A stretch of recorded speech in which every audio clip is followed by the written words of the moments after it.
Since their introduction, virtual LANs, or VLANs, have provided network engineers added functionality and flexibility in their networks. However, because VLANs are their own broadcast domains, each having their own logical network address space, a Layer 3 device such as a router is needed to route traffic among the VLANs.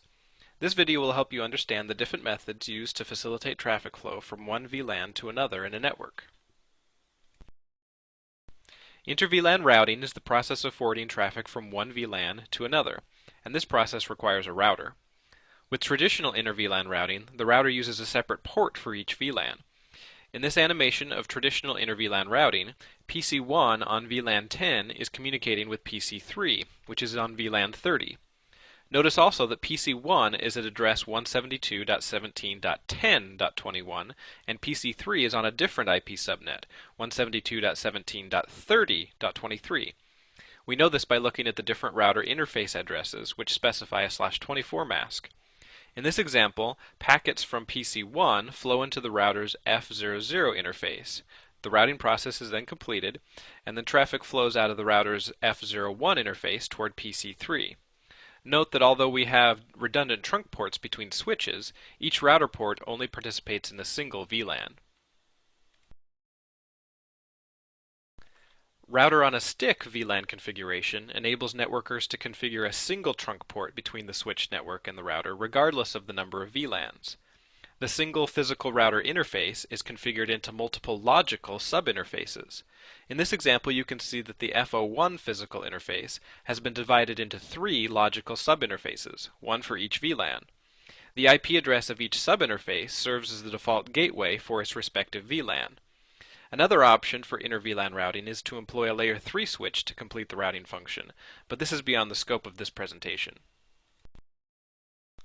As you can see, router on a stick inter-VLAN routing provides many advantages over traditional inter-VLAN routing over multiple physical router interfaces, the most apparent of which is cost. Networks with many different VLANs have a high cost if multiple physical router interfaces must be purchased. One drawback of using sub-interfaces is that the VLANs must now share the bandwidth of a single physical interface.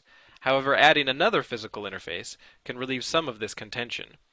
Many organizations use the router on a stick configuration. When implementing traditional inter-VLAN routing with multiple physical interfaces, the interface configuration is no different than applying a basic interface configuration. Each interface gets its own IP address on a different subnet. Separate cables are then used to connect each physical interface to its respective VLAN switch port. When configuring subinterfaces, you must first create the subinterface by using the interface command followed by the interface ID and subinterface ID. In this example, subinterface 10 has been created on physical interface F00. The convention is to match the subinterface number to that of the VLAN ID. For example, subinterface 10 will be used for VLAN 10. Next, use the encapsulation .1q command followed by the VLAN number that should use this subinterface. Finally, apply an IP address to this subinterface. This IP address will serve as the default gateway for devices on that VLAN. Proper configuration of inter-VLAN routing is critical to ensuring packet delivery among different VLANs.